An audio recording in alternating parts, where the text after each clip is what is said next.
Dear student, today we are talking about the state of matter. देखिए, पीछे 4th unit की बात की थी हमने और वहाँ काफ़ी अच्छा रिस्पॉन्स भी आया था आप लोगों का। काफ़ी देखा आपने, कुछ बातें समझी भी होंगी। तो उसी सीरीज़ को आगे बढ़ाते हुए हम नेक्स्ट चैप्टर को शुरू करने जा रहे हैं आज। और चैप्टर है अपना 5th, जिसका नाम है स्टेट ऑफ मैटर। सिंपल सी बात है, समझते हैं इसको। स्टेट ऑफ मैटर, भाई स्टेट ऑफ मैटर की कौन कौन सी स्टेट होंगी। जैसे जनरली हम बात कर रहे होते हैं सॉलिड, लिक्विड और गैस। और उसके बाद जैसे 3 स्टेट सभी को पता है, सॉलिड स्टेट है, लिक्विड स्टेट है और गैसेस स्टेट है मैटर की। इसके बाद 4th 5th स्टेट भी होती हैं, जैसे प्लाज्मा स्टेट है, सुपर कोल्ड स्टेट है। तो इसी सीरीज को ध्यान में रखते हुए हम बात कर रहे हैं state of matter, that is solid state, liquid state और गैसियस स्टेट। बेसिकली 3 स्टेट की बात करेंगे, सॉलिड स्टेट, लिक्विड स्टेट और गैसियस स्टेट। जैसा कि पता है, matter anything which occupy space and mass and feel by the any one of the 5 sense organ, उसको हम क्या बोल देते हैं, मैटर बोल देते हैं। लेकिन इसी केसेस में हमने बात की भी सॉलिड स्टेट क्या बोला गया, सॉलिड स्टेट क्यों बोला गया। तो बात करते हैं, सबसे पहला पॉइंट जो होगा मेरा सॉलिड स्टेट को समझाने के लिए, मैं एंट्रोपी वाले पॉइंट की बात करता हूँ, उसके बाद शुरू करेंगे आगे। देखिए, कांस्टेंट पार्टिकल्स की बात करें, सॉलिड सब्सटेंस की बात करें, तो ये क्या होते हैं, फिक्स जगह को ऑक्यूपाई रखते हैं। कांस्टेंट पार्टिकल्स का मतलब जिनसे मिलके वो मैटर बना हुआ है, जिनसे बनके वो मैटर का फॉर्म हुआ है। लेकिन जैसे बात करूँ लिक्विड के पार्टिकल्स, तो लिक्विड के पार्टिकल्स भी थोड़े से सेपरेटली होंगे, थोड़े से डिस्टेंस पे होंगे, दूर दूर होंगे। और गैस के पार्टिकल्स बिल्कुल रैंडमली होंगे, यानी कि गैस के पार्टिकल्स के अंदर काफ़ी ज़्यादा बिखराव होता है, डिसऑर्डरनेस ज़्यादा होती है। तो यहाँ पे एक टर्म है एंट्रोपी। एंट्रोपी का मतलब हुआ randomness of system, randomness of the system, that is known as entropy. तो देखिए, सबसे ज़्यादा बिखराव हमें कहाँ दिख रहा है, गैस के पार्टिकल्स में। तो एंट्रोपी की बात करें तो एंट्रोपी सबसे ज़्यादा गैस के मॉलिक्यूल्स में, फिर लिक्विड में और फिर सॉलिड के मॉलिक्यूल्स के अंदर होती है। यानी सॉलिड सब्सटेंस के अंदर एंट्रोपी क्या होगी, सबसे कम हुई। एंट्रोपी क्या हुई, सबसे कम होती है। इसी वजह से हम बात करेंगे सॉलिड के जो सब्सटेंस हैं वो वेल क्लोजली ऑक्यूपाइड है, सॉलिड के जो पार्टिकल्स हैं। लेकिन गैस के पार्टिकल्स हैं कुछ डिस्टेंस पे होंगे, यानी एंट्रोपी थोड़ी सी इनकी बढ़ जाती है, रैंडमनेस बढ़ जाती है। और गैस के पार्टिकल्स में काफ़ी ज़्यादा बिखराव होता है, रैंडमनेस डिफरेंट डायरेक्शन में, क्योंकि यहाँ पे देखिए काइनेटिक एनर्जी बढ़ जाती है मॉलिक्यूल्स की। रैंडमनेस से बेसिकली समझते हैं, जैसे एक सिस्टम है, बिल्कुल पर्टिकुलर एटम रखे हुए हैं, या किसी भी कॉन्स्टेंट पार्टिकल्स की बात कर रहे हैं। इसका सबसे जनरल एग्जांपल लेते हैं, जैसे टीचर क्लास में स्टूडेंट बिल्कुल वेल अरेंज होते हैं, इसका मतलब सिस्टम की एंट्रोपी कम है। लेकिन जैसे ही टीचर क्लास से बाहर गया, बच्चे अपनी हरकतें करेंगे, बच्चे इधर उधर घूमना भी फ्री करेंगे। फॉर एन एग्जांपल, जैसे बैल घंटी हो गई तो भी बच्चे घूमना शुरू कर देते हैं। इसका मतलब क्या हुआ, जैसे ही मूवमेंट हुआ बच्चों का, तो इसका मतलब क्या हुआ, यहाँ पे जो सिस्टम की एंट्रोपी थी वो धीरे धीरे इंक्रीज हो गई, यानी रैंडमनेस बढ़ना शुरू हो गया। तो आप इस पॉइंट से समझ सकते हैं कि रैंडमनेस का मतलब क्या हुआ, that is randomness of the system. इसी को क्या बोला जाता है, एंट्रोपी। अब सब्सटेंस सॉलिड फेज में एग्जिस्ट क्यों करते हैं। देखिए, जनरल इंट्रोडक्शन की बात कर रहे होते हैं कि सब्सटेंस सॉलिड फेज में ये एग्जिस्ट क्यों कर रहे होते हैं, लिक्विड फेज में एग्जिस्ट कर रहे होते हैं या गैसेस फेज में एग्जिस्ट कर रहे होते हैं। तो इसके लिए जो सबसे पहला एग्जांपल सोल्व कर रहे हैं वो इंटरमोलिकुलर फोर्स की बात करेंगे। इंटरमोलिकुलर फोर्स, अगर मैं इंटरमोलिकुलर फोर्स की बात कर लेता हूँ, फॉर एन एग्जांपल, एक हमने एटम ले लिया, कोई भी बॉडी ले ली, सेकंड ले लिया, और इन दोनों के बीच की डिस्टेंस मान ली d। तो जो इन दोनों चार्जेस पार्टिकल्स के बीच में डिस्टेंस होगी वो माना जाता है Q1 into Q2 divided by d square.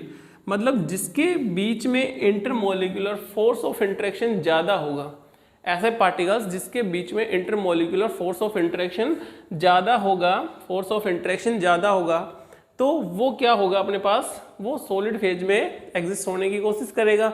इसका मतलब सॉलिड पार्टिकल्स के लिए इंटरमोलिकुलर फोर्स ज़्यादा होता है और डिस्टेंस उन पार्टिकल्स के बीच में क्या हो, कम, और चार्ज क्या हो, ज़्यादा, तो वो सबस्टांस इंटरमोलिकुलर फोर्स को ज़्यादा रखेंगे, इंटरमोलिकुलर फोर्स ज़्यादा होगा उनके अंदर और पार्टिकल एक दूसरे के नज़दीक आते हैं। अब होता है क्या intermolecular force, the force which holds the atom together, particles के बीच में ऐसा फोर्स जो कि भैया एक दूसरे पार्टिकल्स को पकड़े रखता है, तो उसको क्या बोलेंगे हम, इंटरमोलिकुलर फोर्स बोलेंगे। जैसे फॉर एन एग्जांपल हमने Na और Cl का एग्जांपल लिया, Na+Cl नेगेटिव, तो आयनिक स्पीसीज हो गई एक तरह की, इंटरमोलिकुलर फोर्स ऑफ इंटरेक्शन इनमें ज़्यादा होता है, इसी वजह से जो आयनिक बॉन्ड है इसको बोलेंगे एक तरह का इलेक्ट्रोस्टैटिक फोर्स है।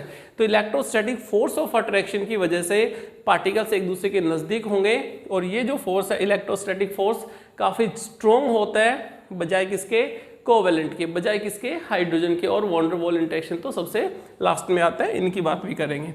इसका एक सेकंड फैक्टर और है, उसकी भी बात कर लेते हैं। एक होता है इंटरनल एनर्जी, या इसको मैं थर्मल एनर्जी बोल दूं ज़्यादा अच्छा है, थर्मल एनर्जी। देखिए थर्मल एनर्जी का मतलब होता है कि अब तो हमारे पास देखिए इंटरमोलिकुलर फोर्स ऑफ इंटरेक्शन की वजह से पार्टिकल्स नज़दीक आ गए, लेकिन थर्मल एनर्जी क्या करती है, इन पार्टिकल्स को सेपरेट करने का काम करती है। तो सभी पार्टिकल्स के अंदर, चाहे सॉलिड के हों, लिक्विड के अंदर हो या फिर गैस के अंदर हो, तो थर्मल एनर्जी होगी, कोई ना कोई एनर्जी होगी पार्टिकल्स की। तो इसी वजह से थर्मल एनर्जी मतलब थर्म, हीट, अगर आप लोग हीट प्रोड्यूस करोगे, टेम्परेचर दोगे तो हीट डेवलप होगी, और हीट डेवलप होने की वजह से काइनेटिक एनर्जी बढ़ेगी मॉलिक्यूल्स की, और काइनेटिक एनर्जी बढ़ने के साथ साथ मूवमेंट्स भी बढ़ेगा मॉलिक्यूल्स का। तो थर्मल एनर्जी इसमें और इसमें अगर मैं बात करूं तो थर्मल एनर्जी कैसी होनी चाहिए सॉलिड्स के मॉलिक्यूल्स में, thermal energy should be low in solids. तो दो पॉइंट हमारे छोटे छोटे यहाँ पे बड़े काम के हैं। अगर मैं सॉलिड पार्टिकल्स की बात करूं तो थर्मल एनर्जी कम होगी और इंटरमोलिकुलर फोर्स ऑफ इंटरेक्शन ज़्यादा होगा। तो ये बेसिकली दो फैक्टर हैं जो कोशिश करते हैं पार्टिकल सबस्टांस किस फॉर्म में आ जाए, सॉलिड फेज में आ जाए, यानी आपका सबस्टांस किस फेज में एग्जिस्ट करे, सॉलिड फेज में एग्जिस्ट करे। लेकिन जहाँ पे थर्मल एनर्जी बढ़ गई, ठीक है, means intermolecular force of interaction कम हो गया लिक्विड के केस में, और गैस के मॉलिक्यूल्स में अगर बात करें तो intermolecular force of interaction distance increase होने के साथ साथ बढ़ गया, तो इंटरेक्शन भी कम होता चला गया और गैस के पार्टिकल्स की एंट्रोपी भी धीरे धीरे इंक्रीज हो जाती है। बेसिकली ये एक छोटी सी बात है कि क्यों सबस्टांस गैसेस फेज में, लिक्विड फेज में और सॉलिड फेज में एग्जिस्ट करते हैं। अब इनमें डिफरेंस की बात करें और डेफिनेशंस की बात करें तो डेफिनेशंस में आप लोग क्या पढ़ रहे होते हो कि जो सॉलिड्स के पार्टिकल हैं उनकी डेफिनेट शेप होगी, डेफिनेट मास होगा, डेफिनेट वॉल्यूम होगा। तो इसका मतलब ये कोई ना कोई प्रॉपर्टी तो है, अभी पढ़ने वाले हैं। लेकिन जब हम लिक्विड की बात कर रहे होते हैं तो लिक्विड में क्या बोलेंगे कि लिक्विड के अंदर वॉल्यूम डेफिनेट है लेकिन शेप डेफिनेट नहीं होती। ऐसा सबस्टांस जिसका वॉल्यूम डेफिनेट है भैया लेकिन शेप डेफिनेट नहीं होती। ग्लास में वाटर को डाल दिया तो भैया ग्लास जैसी शेप हो गई, जग में डाल दिया तो जग जैसी, कप में डाल दिया तो कप जैसी। बोलते हैं ना पानी रे पानी तेरा रंग कैसा, जिसमें डाले उस जैसा। तो इसका मतलब है हम लिक्विड के केस में बात कर रहे होते हैं तो लिक्विड में होगा क्या, वॉल्यूम डेफिनेट होगा लेकिन शेप कभी भी डेफिनेट हो नहीं सकती, जबकि गैस में ना तो डेफिनेट वॉल्यूम होता है और ना ही डेफिनेट शेप होती है। आगे छोटी सी बात और कर लेते हैं, इसमें इंट्रोडक्शन क्लास आपकी कंप्लीट हो जाएगी आज की। उसके बाद हम इंटरमोलिकुलर फोर्स ऑफ इंटरेक्शन की बात करेंगे, आगे सेकेंड लेक्चर में करेंगे वो बात। लेकिन सॉलिड्स में देखिए एक प्रॉपर्टी आपको बताई कि why solids have definite shape, definite volume और डेफिनेट मास। तो क्वेश्चन बन गया हमारा छोटा सा, why solids have definite shape, definite mass and definite volume. देखिए डेफिनेट शेप, डेफिनेट मास और डेफिनेट वॉल्यूम क्यों होता है, तो इसके लिए क्या बोलेंगे कि मैं एक एग्जांपल ले लेता हूँ। फॉर एग्जांपल हमारे पास रबर की बॉल है जिसका नाम है एक्स और इसको स्प्रिंग से बांध दिया जिसका 1 नंबर दे दिया। इसी तरह से दूसरी बॉल है जिसको 2 नंबर दे दिया। ऐसे ही तीसरी बॉल को हमने बांध दिया, 3 नंबर दे दिया। ऐसे ही फोर्थ बॉल है भैया जिसको 4 नंबर दे दिया। देखिए बिल्कुल इजी से समझेंगे इसको कि भैया डेफिनेट शेप, डेफिनेट मास और डेफिनेट वॉल्यूम क्यों बनता है सॉलिड्स में। तो ये जो प्रॉपर्टी मैं बोल रहा हूँ इस प्रॉपर्टी को बोलेंगे रिजिडिटी। रिजिडिटी 12th क्लास में भी बात करते हैं इसकी। देखिए रिजिडिटी ये प्रॉपर्टी क्या होती है, अगर मैंने किसी बॉल को, रबर की बॉल को ले लीजिए, इनको 4 स्प्रिंग से बांध दिया गया, तो ऐसा हो सकता है क्या कि भैया एटम जमीन पे पटके, फॉर एग्जांपल ये जो सिस्टम है इसको मैं जमीन पे पटक रहा हूँ, ठीक है ना, पटक दिया, तो इसका मतलब क्या हुआ कि ये जो 2 नंबर का एटम है और 1 नंबर का एटम है, इन्हीं को लेके चलते हैं, तो ऐसा हो सकता है कि 2 नंबर का एटम अपनी जगह पे रोटेट होगा, तो इसको बोल सकते हैं भैया रोटेटरी मोशन मिलता है। क्या मिलता है? रोटेटरी मोशन मिल सकता है इन पार्टिकल्स में।